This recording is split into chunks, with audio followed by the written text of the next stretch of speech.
माँ, बड़ी टेंशन हो रही है मुझे। मेरी बेटी सोनिया की सगाई तो हो गई है, मगर उसे घर का कुछ काम नहीं आता। पता नहीं कैसे करेगी ससुराल में सब। जब भी घर के काम करने को बोलती हूँ, कोई ना कोई बहाना बनाकर सोनिया घर से ही रफू चक्कर हो जाती है और कहती है, आप टेंशन ना लो मम्मी, मैं ससुराल जाकर घर के काम सीख लूंगी। अब भला कोई ससुराल जाकर घर के काम सीखता है माँ? सुगंधा उदास होते हुए अपनी माँ गायत्री जी से बोली। गायत्री जी बोली, बेटा तू बेवजह टेंशन ले रही है। वैसे भी लड़कियों को शादी से पहले कौन सा इतना काम आता है, तुझे भी कहाँ सब आता था। मगर शादी के बाद धीरे धीरे सीख ही गई ना। हमारी सोनिया भी सीख जाएगी। सबसे बड़ी बात, तेरी सास ने कभी तुझे रोका टोका नहीं, और अच्छा था कि वे गांव में ही रहती थी, इसलिए तू भी आजाद रह पाई यहाँ। और हमारे दामाद मोहित जी, वो भी तो कितने अच्छे मिले हमें। सुगंधा भी इतराते हुए बोली, हाँ मम्मी, मोहित तो मेरी हर काम में मदद किया करते थे। सुबह की पहली चाय तो आज भी मोहित ही बना देते हैं। शादी के बाद कभी मोहित ने ऐसा नहीं जताया कि घर के सारे काम सिर्फ लड़कियां ही करती है। उनका मानना है कि यदि पति पत्नी दोनों मिलकर घर के काम करें तो उनमें हमेशा प्यार बना रहता है। काश सोनिया का होने वाला पति मुकुंद भी ऐसा ही हो। पता नहीं मम्मी, सोनिया की शादी नफा देगी या नुकसान।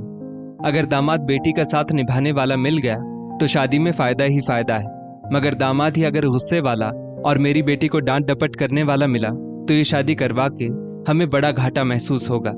सोनिया को बड़े लाड प्यार से पाला है हमने मम्मी, आप तो जानती ही है। अपने पापा की राजकुमारी और मेरी आंखों का तारा है सोनिया, इसलिए डर लगता है कि कहीं उसके ससुराल वाले कल को उसे किसी चीज के लिए ताना ना मार दे। गायत्री जी बोली, तू फिक्र मत कर बेटा, तेरी बेटी भी तेरी तरह किस्मत वाली ही होगी।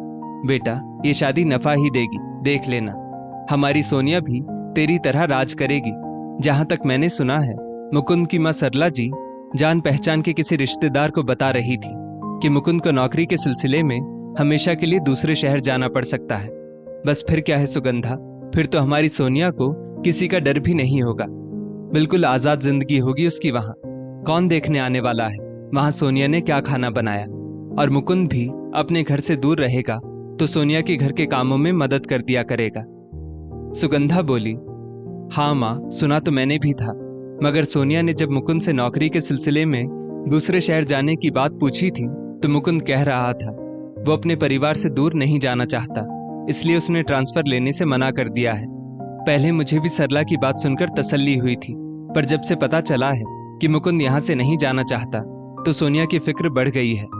वैसे मुकुंद अच्छा लड़का है माँ, अपने परिवार में धाक है उसकी, इसलिए मुझे लगता है सोनिया को संभाल तो लेगा ही, बल्कि सोनिया की गलतियों पर अपने माता पिता से भी लड़ जाएगा।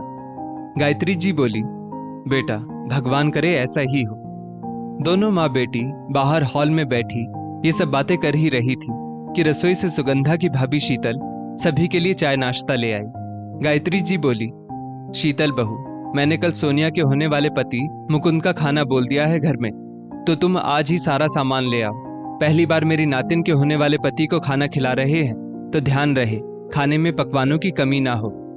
फिर वो बेटी सुगंधा से बोली, तुम सोनिया और मोहित जी भी जल्दी आ जाना बेटा। सुगंधा बोली, मम्मी हम सब एक साथ ही आ जाएंगे खाने के समय पर। गायत्री जी बोली, बेटा जैसी तेरी मर्जी। दूसरे दिन शीतल सुबह जल्दी उठकर खाने की तैयारियों में लग गई। यही तो होता था शीतल के साथ।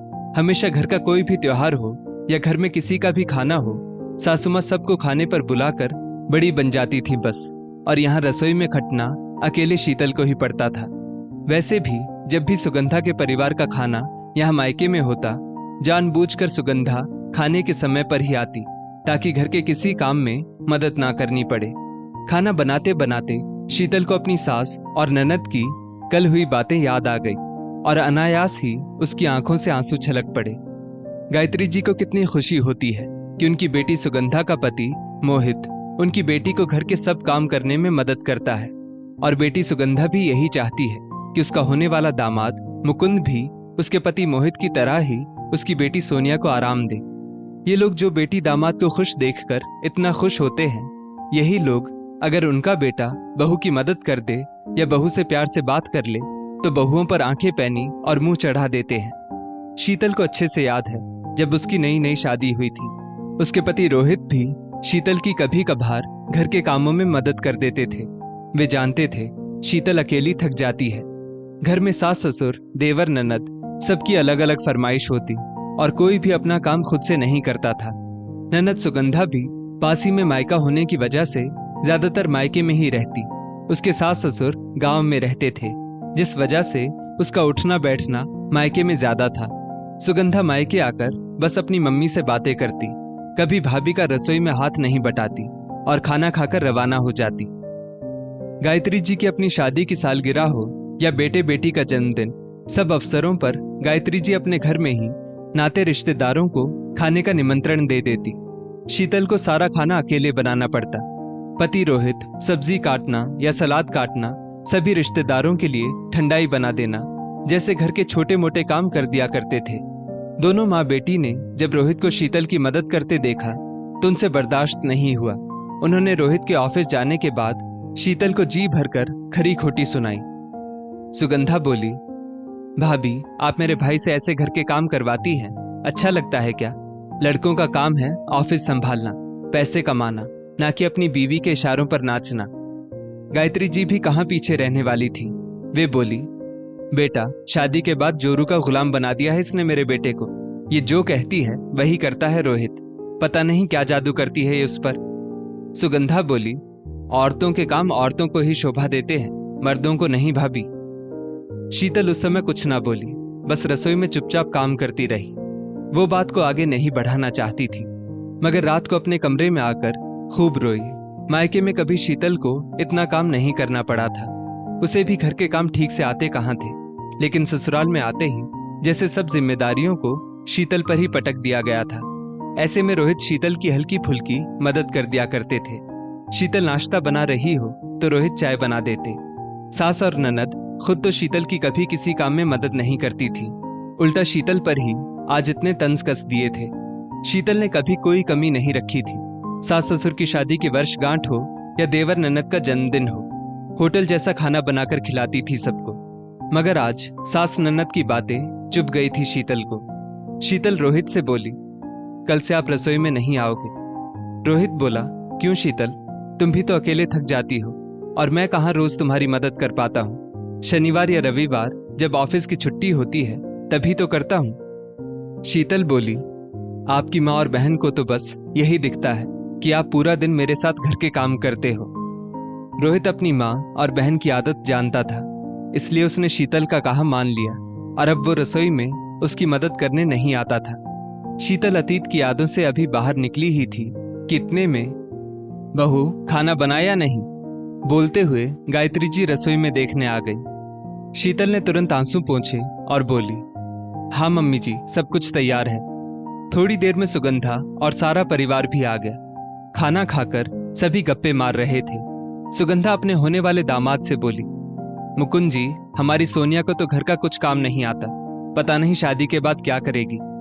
मुकुंद बोला, मम्मी जी आप क्यों फिक्र कर रही हैं, मैं हूं ना, मैं सोनिया की घर के सब कामों में मदद करूंगा।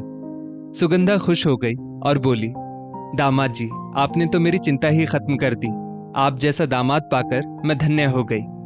सोनिया को बहुत प्यार से बड़ा किया है हमने, इसलिए थोड़ी सी जिद्दी है, मगर आप अगर उसके साथ हमेशा ऐसे ही खड़े रहेंगे तो कोई सोनिया पर कभी सवाल नहीं उठाएगा। शीतल मन ही मन सोचने लगी, बेटी दामाद को खुश देखकर खुश होने वाले ये लोग बेटे बहू को खुश देखकर खुश क्यों नहीं होते। हर बेटी अपने माँ बाप के घर नाजों से ही पलती है। सब माता पिता अपनी बेटी से बहुत प्यार करते हैं, बस कोई प्यार नहीं करता तो वो होते हैं उसकी अपनी ही सास और ननद। और सासू माँ और उनकी बेटी के हिसाब से शादी के बाद अगर दामाद बेटी की घर के कामों में मदद करे तो उसकी शादी नफा वाली मानी जाती है। तो मेरी नफा वाली शादी को दोनों ने मिलकर झंड क्यों बना दिया। आज सभी को यूं हंसता देख शीतल चुप रहने वाली नहीं थी, वो भी बोल पड़ी, जैसी सोच मायके वाले अपने बेटी दामाद के लिए रखते हैं, काश वैसी ही सोच बेटी के ससुराल वाले भी उसके लिए रखे तो घर जन्नत बन जाता है। मैं तो प्रार्थना करती हूँ कि हमारी सोनिया की सास और ननद भी सोनिया के लिए ऐसी ही सोच रखें, वरना कहीं हमारी सोनिया की नफा वाली शादी नुकसान में न परिवर्तित हो जाए। गायत्री जी और सुगंधा को ऐसा लगा मानो उनके मुंह पर किसी ने तमाचा मार दिया हो। एक खामोशी छा गई, मानो जैसे इतने वर्षों बाद सासू माँ और ननद रानी को अपने किए सारे कुकर्म याद आ गए हों और उन्हें ये याद दिलाकर शीतल के कलेजे को ठंडक मिल गई थी। दोस्तों, अक्सर घरों में ये देखने को मिल जाता है कि ससुराल वाले अपने बेटी दामाद को खुश देखकर बहुत खुश होते हैं, मगर इसी के विपरीत अपने ही बेटे बहू को खुश देखकर उन्हें खुशी महसूस नहीं होती, बल्कि ईर्ष्या उत्पन्न हो जाती है, जो कि आगे चलकर बहू पर प्रत्यक्ष अप्रत्यक्ष रूप में बाहर आती है। हमारे समाज में आज भी ऐसी कुंठित सोच वाले लोग मौजूद हैं। इस स्टोरी को लेकर आपकी क्या राय है, नीचे कमेंट करके जरूर बताइएगा और ऐसी ही और भी बेहतरीन वीडियोस के लिए हमारा पेज जरूर फॉलो करें। धन्यवाद।